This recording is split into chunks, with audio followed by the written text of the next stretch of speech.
sterling qui a perdu 10% par rapport au dollar, les places financières qui s'affolent après le vote des citoyens britanniques qui ont voté la sortie de l'Union européenne. Oui, les places financières s'affolent, d'autant plus qu'elles n'avaient pas véritablement anticipé cela. Tout le monde considérait que finalement le Remain allait gagner. Vous regardez les bourses hier et avant-hier, elles s'étaient plutôt assez bien tenues, notamment les bourses des pays qui sont les plus menacés dans leur trajectoire économique au sein de l'Union, c'est-à-dire la bourse de Madrid, la bourse de Milan, avaient été assez performantes sur ces derniers jours. Donc il y a un effet de surprise, un effet de choc, et vous avez deux conséquences. Et immédiatement, tout le monde se reporte vers l'or, donc le cours de l'or est en train de flamber, et puis tout le monde attend maintenant la réaction des autorités monétaires, la Banque du Japon qui est celle qui est en première ligne maintenant. Valeur refuge, valeur refuge. Donc la Banque du Japon a indiqué que elle prendrait des mesures pour soutenir les cours de bourse et pour essayer de stabiliser le cours du yen. On attend maintenant la réaction de la Bank of England, de la Banque d'Angleterre, qui va devoir affronter une chute très rapide de la livre sterling. On a déjà une perte d'environ 10% sur le marché des change. Et donc la vraie question c'est maintenant, est-ce que la Banque d'Angleterre va essayer de monter les taux d'intérêt pour inciter les gens à garder des livres sterling, ou est-ce qu'elle va assumer la baisse de la livre? Tout le monde attend en fait ce que le banquier central anglais va faire. Oui. Jean-Marc, pour nous, français. Alors, pour nous, sur le plan économique. Sur le plan économique, si vous voulez, ça va avoir deux conséquences. C'est-à-dire que la bourse de Paris va réagir comme tout le monde. La bourse de Paris va baisser. Ensuite, à moyen terme, on va se poser la question de savoir comment est-ce que le taux de change va évoluer entre l'euro et la livre. Avec une conséquence, c'est que le Royaume-Uni est un des principaux partenaires commerciaux de la France. Et donc, s'il y a une baisse considérable de la livre, ça va modifier les flux commerciaux. Je crois qu'à moyen terme, la situation va assez vite se stabiliser. C'est surtout sur le plan politique, c'est-à-dire on est en train de sur le plan politique, parce que la Grande-Bretagne va négocier sa sortie pendant plusieurs mois, de longs mois peut-être. Va-t-elle négocier un statut équivalent à celui de la Norvège ou de la Suisse? Exactement. Partenaire financier et partenaire économique de l'Union européenne, qui contribue même au budget de l'Union européenne d'ailleurs. Oui, on est dans une situation où certains, alors que l'événement vient d'arriver, se disent que finalement la Grande-Bretagne, qui doit être présidente de l'Union européenne dans un an, pourrait quand même continuer à assumer cette présidence en attendant que la situation soit définitivement stabilisée. Donc, je pense que les gens sont plus dans le désarroi. Et c'est ça qui est inquiétant pour les marchés et pour l'économie, c'est l'inquiétude liée à l'imprévisibilité. Oui, vous êtes inquiet, Philippe Turle, bonjour. Vous êtes journaliste britannique, vous êtes inquiet? Je suis inquiet, je suis en état de choc ce matin. Je suis effondré par ce résultat parce que je suis l'un des 2 millions de Britanniques qui vivent dans l'Union européenne. On a très peu parlé de nous pendant cette campagne. Et maintenant, on se pose la question, qu'est-ce qu'on va devenir?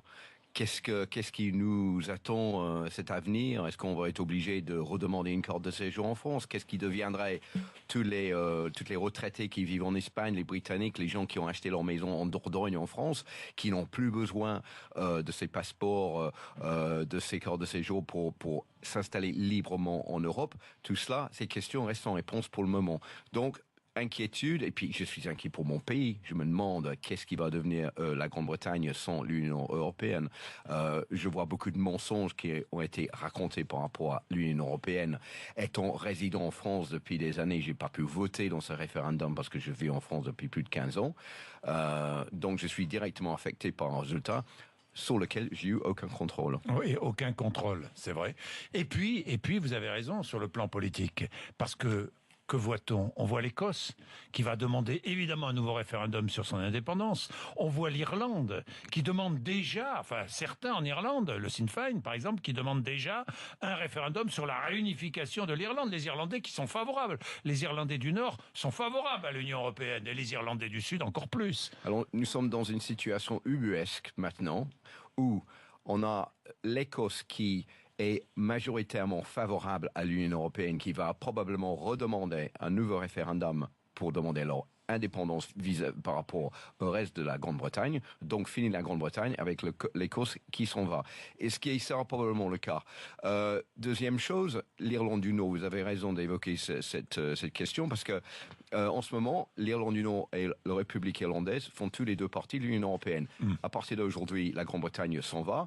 Qu'est-ce qui va devenir l'Irlande du Nord par rapport à la République irlandaise? Est-ce qu'on sera obligé d'ériger une barrière entre les deux, parce qu'il y a une partie qui est dans l'Union européenne européenne, l'autre qui ne l'est pas, pour empêcher les migrants dont on a beaucoup parlé dans la presse britannique, la presse populaire, qui a été hystérique contre l'immigration.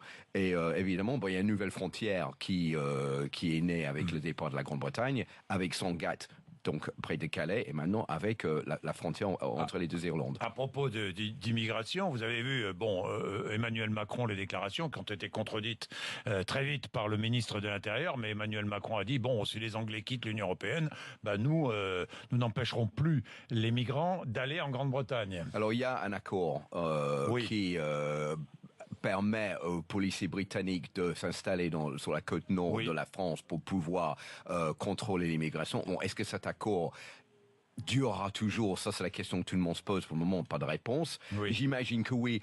Je reste moins pessimiste sur la question de Sangatte, parce que je sais que la France sait très bien, s'ils envoient tous les migrants qui sont à Sangatte en Grande-Bretagne pour qu'ils soient à Douvres, de toute manière, demain, il y aura autant de migrants qui arriveront à Sangatte. Donc, c'est une question européenne qu'il faut régler.